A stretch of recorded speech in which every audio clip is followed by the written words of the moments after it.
ఒక సింహం ఎంతో శక్తివంతంగా వేటాడగలదు. ఒక పక్షి ఎంతో వేగంగా ఎగరగలదు. అదే విధంగా ఒక జింక అత్యంత వేగంగా పరిగెత్తగలదు. కానీ మనిషికి అలాంటి శక్తి లేదు. మరి ప్రపంచాన్ని ఎలా జయించగలుగుతున్నాడు? ఇంత టెక్నాలజీని, నాలెడ్జ్ని ఎలా సంపాదించగలిగాడు? దానికి సమాధానం ఒకటే, మనిషికి ఉండే బ్రెయిన్. జంతువులకు కూడా బ్రెయిన్ ఉంటుంది, కానీ మనిషి బ్రెయిన్తో పోటీ పడలేవు. మనిషికి ఉండే బ్రెయిన్ ద్వారా ఊహించగలం, ప్లాన్ చేయగలం, భవిష్యత్తుని క్రియేట్ చేయగలం. అంతెందుకు, ఒక కంప్యూటర్ పని చేయాలంటే సెంట్రల్ ప్రాసెసింగ్ యూనిట్ CPU అనేది ఎంత ముఖ్యమో, మన శరీరం పని చేయాలంటే మన బ్రెయిన్ అనేది అంతే ముఖ్యం. హాయ్ ఫ్రెండ్స్, ఎలా ఉన్నారు? అందరికీ నమస్కారం. Welcome to తెలుగైట్స్ Adda.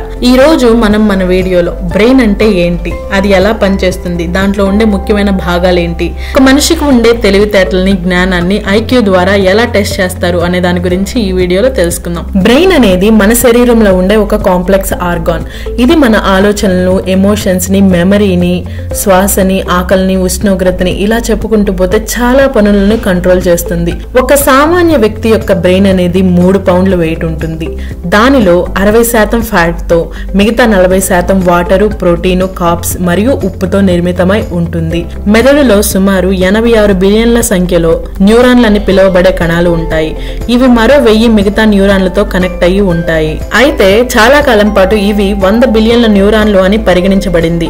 2009లో Sujana హెర్కులానో hazel అనే బ్రెజిలియన్ న్యూరో సైంటిస్టు ఒక మెథడ్ ఉపయోగించి ఈ కణాలను లెక్కించి 86 బిలియన్లుగా తేల్చింది. అయితే సుమారు మన మెదడులో 860 ట్రిలియన్ కనెక్షన్స్ అనేవి ఉంటాయి. ఈ కనెక్షన్స్ నే సినాప్సిస్ అని అంటారు. మన బ్రెయిన్ లో ఎలక్ట్రికల్ అండ్ కెమికల్ సిగ్నల్స్ అనేవి ఈ సినాప్సిస్ ద్వారా ఒక న్యూరాన్ నుండి మరో న్యూరాన్ కి ట్రాన్స్ఫర్ అవుతాయి. ఉదాహరణకి, మనం ఏదైనా వేడి వస్తువును తాకినప్పుడు ఆ స్పర్శ అనేది మిల్లీ సెకండ్స్ లో ఎలక్ట్రోకెమికల్ సిగ్నల్స్ ద్వారా మెదడుకి చేరి మన చేతిని వెంటనే వెనక్కు తీసుకునేలా మన మెదడు మనకి సంకేతాలను జారీ చేస్తుంది. ఇప్పుడు మెదడులో ఉండే ముఖ్యమైన భాగాలను చూస్తే, cerebrum, the largest part of the brain. దీనిని మనం తెలుగులో పెద్ద మెదడు అని పిలుస్తుంటాం. ఇది మనలో జరుగుతున్న మరియు జరగబోయే పనులను ఇనిషియేట్ చేస్తుంది. మన మాటలను, ఆలోచనలను, జడ్జిమెంట్ ని, ప్రాబ్లమ్ సాల్వింగ్ ని, ఎమోషన్స్ ని, మనం ఏదైనా నేర్చుకోవడాన్ని, మనకుండే 5 సెన్స్ వర్కింగ్ ని యాక్టివేట్ చేసే అత్యంత ముఖ్యమైన పార్ట్. ఇన్ని పనులు చేస్తుంది కాబట్టి దీనికి పెద్ద మెదడు అని పేరు పెట్టారేమో.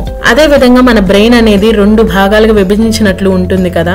లెఫ్ట్ సైడ్ లో ఉండే భాగాన్ని లెఫ్ట్ హెమిస్పియర్ అని చెప్పి, రైట్ సైడ్ లో ఉండే భాగాన్ని రైట్ హెమిస్పియర్ అంటారు. లెఫ్ట్ హెమిస్పియర్ అనేది రైట్ సైడ్ బాడీని కంట్రోల్ చేస్తే, రైట్ హెమిస్పియర్ అనేది లెఫ్ట్ సైడ్ బాడీని కంట్రోల్ చేస్తుంది. ఇక రెండో పార్ట్ చూస్తే సెరిబెలం. దీనిని మనం తెలుగులో చిన్న మెదడు అని పిలుస్తాం. మనం పిడికిడు మూస్తే ఎంత పరిమాణం ఉంటుందో అంత పరిమాణం ఉండే ఈ చిన్న మెదడు అనేది తలలో వెనుక పక్క మరియు సెరిబ్రమ్ కి కింది పక్కన ఉంటుంది. ఈ మెదడు అనేది చిన్నదైనప్పటికీ మెదడు మొత్తంలో ఉండే న్యూరాన్ సంఖ్యలో సగం పైగా న్యూరాన్లు అనేవి ఈ మెదడులోనే ఉంటాయి. ఇది మజిల్ మూమెంట్స్ ని, పోషన్ ని మెయింటైన్ చేయడానికి, నడుస్తున్న, పరిగెడుతున్న బ్యాలెన్స్ చేయడానికి, శరీరానికి సంబంధించిన కండరాల కదలికలో ఈ పార్ట్ అనేది ఉపయోగపడుతుంది. ఇక మన బ్రెయిన్ లో 3వ ముఖ్యమైన భాగం చూస్తే బ్రెయిన్ స్టెమ్. ఈ బ్రెయిన్ స్టెమ్ అనేది మన మెదడుని స్పైనల్ కార్డ్ అంటే వెన్నుముకతో కనెక్ట్ చేస్తుంది. మనం గమనించినా గమనించకపోయినా మన శరీరం అనేది పని చేయడానికి 24/7 బ్రెయిన్ స్టెమ్ అనేది అవసరం.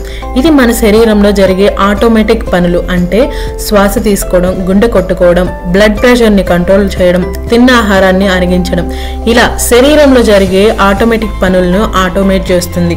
ఒక్క ముక్కలో చెప్పాలంటే బ్రెయిన్ స్టెమ్ పని చేయకపోతే మనిషి అనేది జీవించలేడు. ఇవన్నీ బానే ఉన్నాయి. అయితే అందరికీ ఒకే టైప్ ఆఫ్ బ్రెయిన్, అన్ని న్యూరాన్స్ ఉన్నప్పుడు కొందరు బాగా తెలివిగా, మరికొందరు తెలివి తక్కువగా ఎందుకు ఉంటారు అంటే, మనం మన బుర్రను ఉపయోగించే సామర్థ్యాన్ని బట్టే మన తెలివితేటలనేవి ఆధారపడి ఉంటాయి. జులై సినిమాలో అల్లు అర్జున్ అంటాడు కదా, క్లాస్ లో ఉన్నప్పుడు ఎవడైనా ఆన్సర్ చెప్తాడు కానీ ఎగ్జామ్ లో రాసేవాడే టాపర్ అవుతాడు అని. అంటే మన తెలివితేటలు అనేవి మన పెరిగిన వాతావరణం, మనం పొందిన జీన్స్, చదువు, ఇలా అనేక వాటిపైన ఆధారపడి ఉంటుంది. ఒక వ్యక్తికి ఉండే మెదడు సామర్థ్యాన్ని తెలుసుకోవడానికి IQ ద్వారా నిర్ధారిస్తారు. IQ అంటే ఇంటెలిజెంట్ కోఎఫిషియంట్. ఈ IQ టెస్ట్ లో ఒక వ్యక్తి వయస్సు, ఎంత ఫాస్ట్ గా ఆన్సర్ చేస్తున్నాడు అనే దానిపైన IQ రిజల్ట్స్ అనేది ఆధారపడి ఉంటాయి.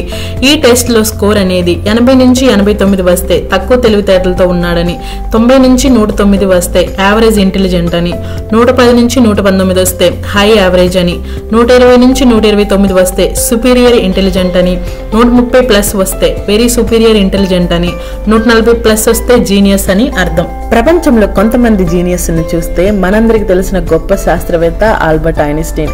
ఇతని ఐక్యూ అనేది 160 నుంచి 190గా నిర్ధారించారు. తర్వాత ఐజాక్ న్యూటన్, ఇతని ఐక్యూ అనేది 190 నుంచి 200గా ఎస్టిమేట్ చేశారు. లినార్డో డావిన్సీ, ఇతని ఐక్యూ అనేది 180 నుంచి 220గా ఎస్టిమేట్ చేశారు. ఇలా చెప్పుకుంటూ పోతే ప్రపంచంలో చాలా మంది ఐక్యూ అనేది మోర్ దాన్ 140 ఉంది. ఐక్యూ అనేది ఇంటెలిజెన్స్ ని మెజర్ చేయడానికి ఒక ఆస్పెక్ట్ మాత్రమే. ఇదే జీనియస్ని నిర్ధారిస్తుంది అని చెప్పలేము. ఎందుకంటే చాలా మంది జీనియస్లు వాళ్ళ బ్రిలియన్స్ ని, క్రియేటివిటీని, ఇన్నోవేషన్స్ ని ఉపయోగించుకుని ఎన్నో అద్భుతాలు, ఆవిష్కరణలు చేశారు. ఐక్యూ టెస్ట్ అనేది వన్ ఆస్పెక్ట్ మాత్రమే. మన బ్రెయిన్ అనేది ఒక అద్భుతం. కొత్త కొత్త పనులు, కొత్త కొత్త విషయాలు నేర్చుకోవడం వల్ల, పజిల్స్ ఆడడం వల్ల, బ్రెయిన్ గేమ్స్ ఆడడం వల్ల, చదువుకోవడం వల్ల, వ్యాయామం చేయడం వల్ల, ఆహారపు అలవాట్లు మార్చుకోవడం వల్ల మన మెదడు సామర్థ్యాన్ని మరియు ఆలోచన శక్తిని పెంచుకోవచ్చు. మీ బ్రెయిన్ అనేది మజిల్ లాంటిది. ఎంత ఎక్కువ వాడితే అంత స్ట్రాంగ్ గా తయారవుతుంది. ఇది ఫ్రెండ్స్ ఇవాల్టి వీడియో. బ్రెయిన్ అంటే ఏంటి, అది ఎలా పనిచేస్తుంది, దానిలో ఉండే ముఖ్యమైన భాగాలు ఏంటి, ఐక్యూ అంటే ఏంటో తెలుసుకున్నాం కదా. ఈ వీడియో కనుక మీకు నచ్చినట్లయితే తెలుగైట్స్ అడ్డాకి లైక్ చేయండి, సబ్స్క్రైబ్ చేయండి, మీ ఫ్రెండ్స్తో ఈ వీడియోని షేర్ చేయండి.